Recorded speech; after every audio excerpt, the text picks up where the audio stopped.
Hello, and thank you very much for checking out my March art review video. Well, sort of January and February as well, but I'll get to that in a second.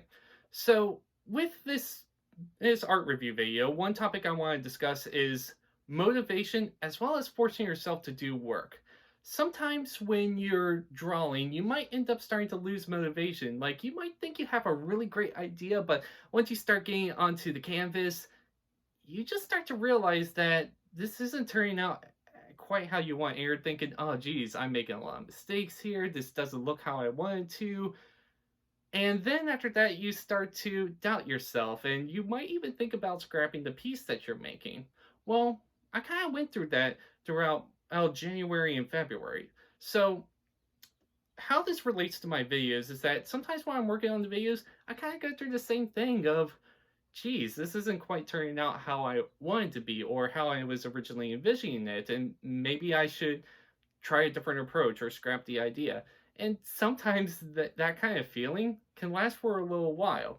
You see, when it comes to doing videos as well as drawing, I'm doing it for my enjoyment because it makes me happy, and I'm glad that I could share it with all of you guys who are watching. So I very much appreciate you just the fact of tuning in and actually observing like the different art pieces I made. So thank you very much for doing that.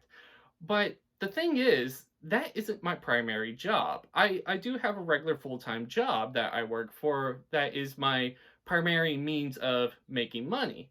So that being said, when it comes to like doing art and videos, it's one of those things where I don't want to force myself to do it. Because the thing about when you force yourself to do certain things is that it is reflected in the quality of the work that you make.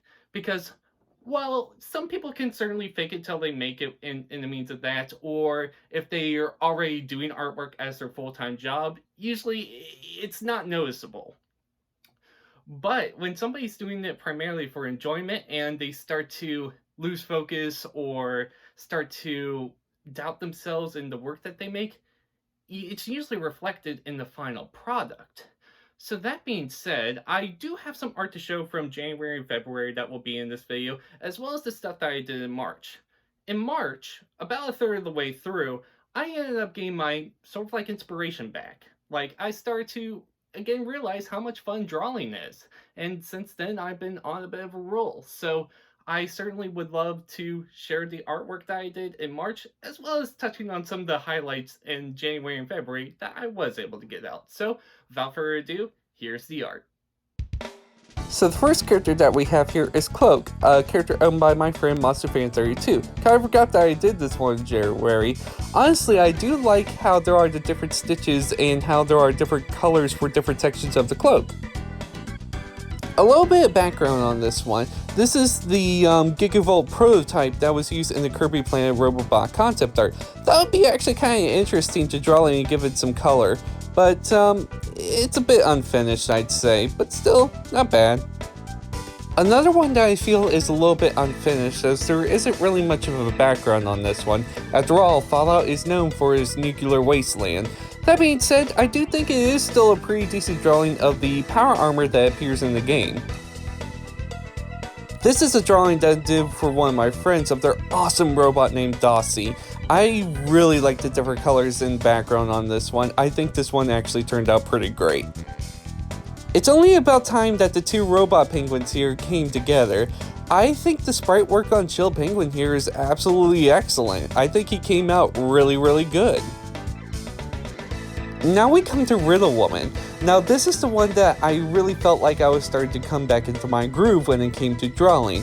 It was really cool to draw another Megaman OC, and I think this one turned out really cool, especially with the bouncing animation. Then we come to Perry the Robot. This character design is really good, and honestly I had a lot of fun drawing this one. I hope to maybe draw some more characters by this person soon.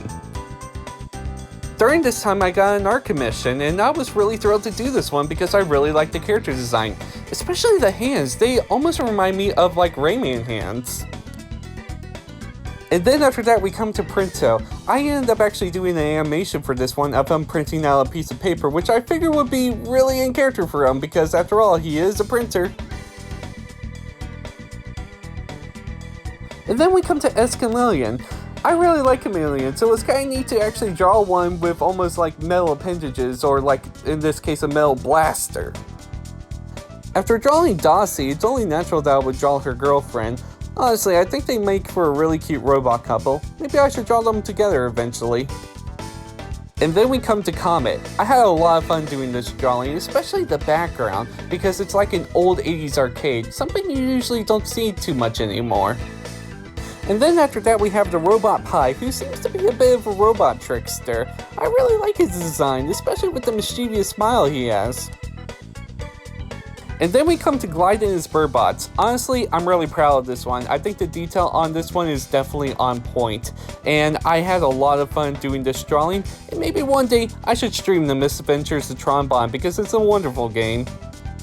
And finally, we have Mechmaze's robot Sona. Honestly, I really like the design of their Sona, and I'm glad I had the opportunity to draw it. Then finally, we have some art that I commissioned. I really enjoy commissioning the art of my robot animal characters, so I figured I'd end the video off with some of the art that I ended up getting.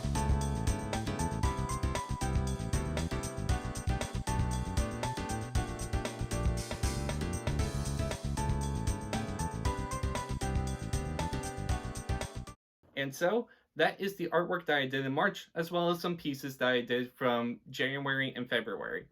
Now, there are a couple of things that I wanted to touch on after showing the artwork, and that is I'm back again to very much focusing on front neutral views of characters and stuff. And while there's nothing particularly wrong about that, it's one of those things where I want to get back to perspective here soon enough. Now, I did just come out of a slump, so I think it's kind of understandable that I'm just sticking to what I know best for that. But the other thing I wanted to touch that I started to do during the month of March was that rather than giving characters just a plain white background, I started to at least give them like a color background with a gradient. Now, while white is something that will almost always work as a good background, certain colors in the background can make certain features pop for certain characters, and I'm starting to realize that and try to integrate it in the art that I do. So rather than just giving a character a plain white background, if I'm not planning on doing the background, I'm doing a colored background with a gradient. And let me know how you think about it, and well, let me know what were some of your favorite pieces that I featured during this video. So with that being said, I hope to continue this train rolling into April. I continue to hope to draw more amazing stuff, and I really hope that you tune into my next month's art review video. Thank you very much for watching. I hope you have an amazing day.